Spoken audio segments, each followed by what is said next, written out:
As I was in prayer today, I again asked Yahushua to give me deeper insight, revelation, and understanding as to his journey here and how it relates to our journey, and how we have the way made to live a glorified life here, while still in this realm. I have prayed for years to be taken in the Spirit during the time he was in the Garden of Gethsemane, and walk with him, having him share more of what it was like as he willingly walked the road of Calvary, leading up to his resurrection and ascension. This is what he shared today with me, and my prayer is that it greatly blesses you in this season, his season of light and the season of his imminent return. Come and walk with me, my little one. Come close and understand the deeper things of my heart. It is my desire that many would be surrendered, that many would indeed come and drink deeply of me, reflecting and meditating on my journey as I incarnated into this realm, taking on a garment of flesh. I wish all would accept my free gift and allow me to reside within them, perfect divinity and creator of all, freely taking upon myself this garment of flesh, having entered a cursed realm to be the example of unconditional love embodied, to make a way where otherwise there would be none, for all who accept me as their Messiah and King, in order to enter into eternity with us. After I was tormented, beaten, spit upon, and given my cross, I knew a sorrow that I had not experienced before while in the flesh. While here, I was always able to see the condition of the hearts and motives of men, and that day I saw each soul around me and what they experienced as well, as I labored to carry my burden. I chose freely to carry this burden, the sin of the world, for all who would call upon my name to be saved, and there was nothing that could stop me from allowing my sacrifice to be the only way a soul could be saved from eternal darkness. For you see, you were known even before you came here, and your purpose was in my heart before you arrived. I knew you, and I have always loved you. The great war began long before the souls of men were sent here. In my infinite wisdom, I created a design that would allow all an opportunity to choose life, all those made in my image and likeness, all those who were given my spirit, so that none would be lost. I have spoken to you many times about the importance of having intimacy with me, that you would know your purpose here, that you would fulfill all that you came to do. In my design, however, taught in my word, you know that there are those destined as vessels for righteousness and honor, and those who were purposed for dishonor, a mystery revealed to those who seek wisdom. The battle between the two, the honorable and the dishonorable, is what has been taking place since the rebellion. As I carried the weight of the sin of the world for all souls for all time, I saw those who truly cared for me, those whose hearts were broken at what was taking place, those who truly loved me. I also saw the ones in the windows who closed their window coverings, those in doorways who quickly closed their doors, so they didn't have to see me passing by as I headed toward my destiny. Some who walked with me before, calling themselves my disciples, suddenly didn't want any part of my suffering. Is this not like what I see today? My heart searches the souls of men, looking for those who love me, those who would give me comfort, those who would be loyal to me, no matter the cost, and I find few, but I do have a remnant. But then there are those who close the windows and doors to their heart, lukewarm, stagnant, even hard-hearted, not wanting to accept what is happening now, ignoring the season they are in, although it is staring them in the face.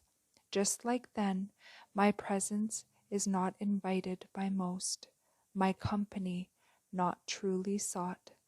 However, this time, this moment of now is unique to all other moments in history, as it is the very moment before I join my bride and glorify her as I was glorified. It is undeniable and more recognizable than anything else that exists, the truth of what is now here and being fulfilled with great speed and intensity.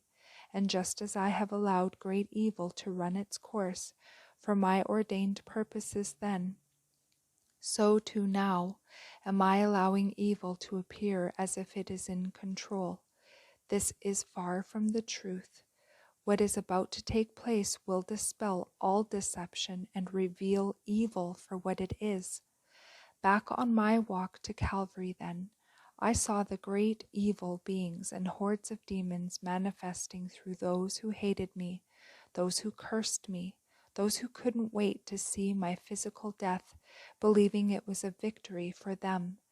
At the same time, I saw many of the angels being held back, as they too had great sorrow at what must occur for my word to be fulfilled.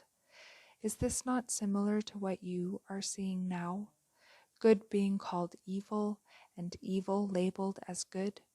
I know this evil you see now is heartbreaking for those who are walking with me, but it is part of my greater plan.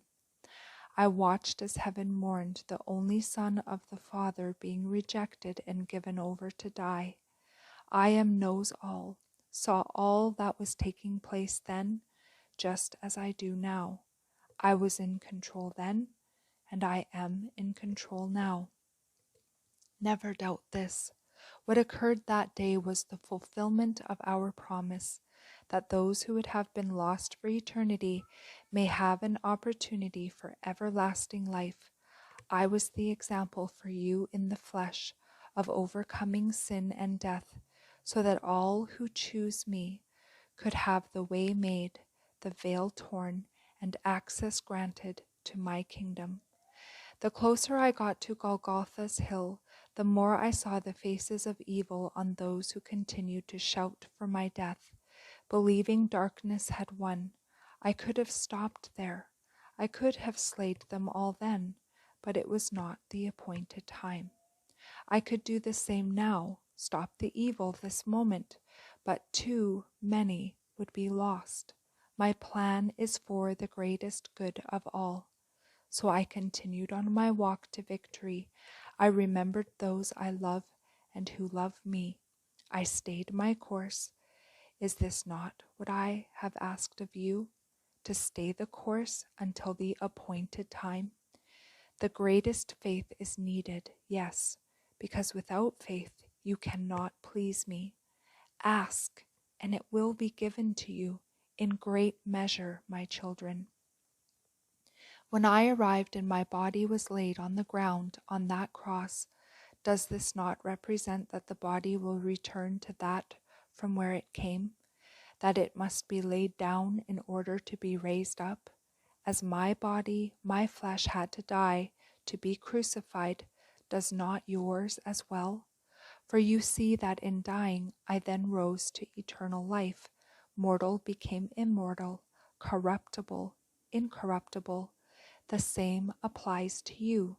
In dying to you, to self, I will raise you on the third day, just as I raised on the third day, as promised.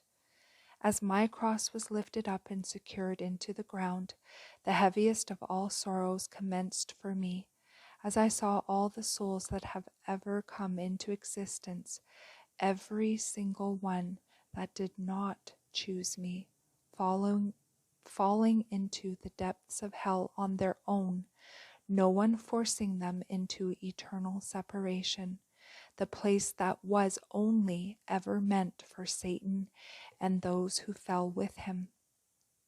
They did not want me, those who chose darkness, but I stayed the course anyway.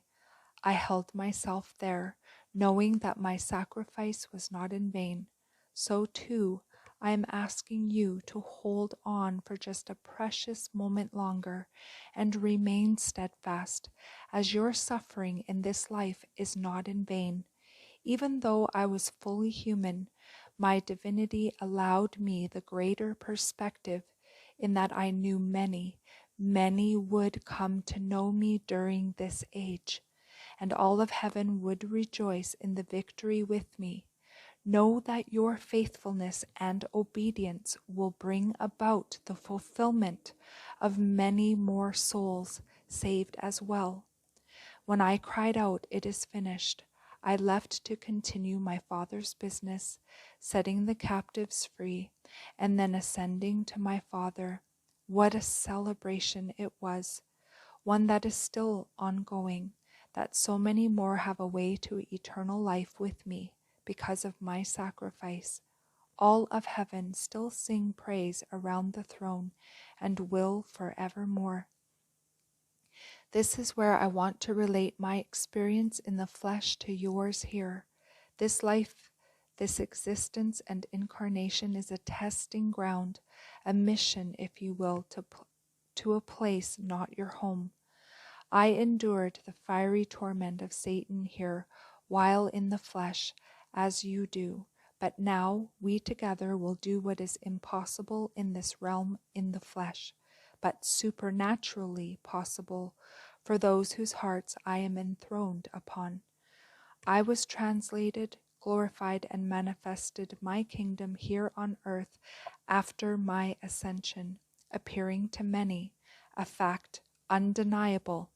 So now you as well, my remnant bride, will fulfill all that is purposed for the end of this age, when you are translated and then manifest collectively my power and authority across the earth. Never before has this earth seen what is imminently upon you, the collective spiritual crucifying and then glorification of my spiritual body of people, you, as heaven invades earth and miracles abound. This is how I will choose to close out this age before the new age begins, the greatest outpouring known so far, before the final wrath comes, and Satan and his kingdom are bound for 1,000 years. So my precious beloved, ready yourselves, stay the course, walk in great faith, set your feet upon me, your rock. Live the crucified life up until the last moment, just as I did, then display the glorified one as I raise you up, and we bring many, many back home to my kingdom at the close of this age, which is now here. Rejoice, the kingdom of heaven has come and lives in the hearts of my children. I am come that you would have life eternally. The Father, Son Yahushua, and Ruach HaKodesh. And that is the end of this message.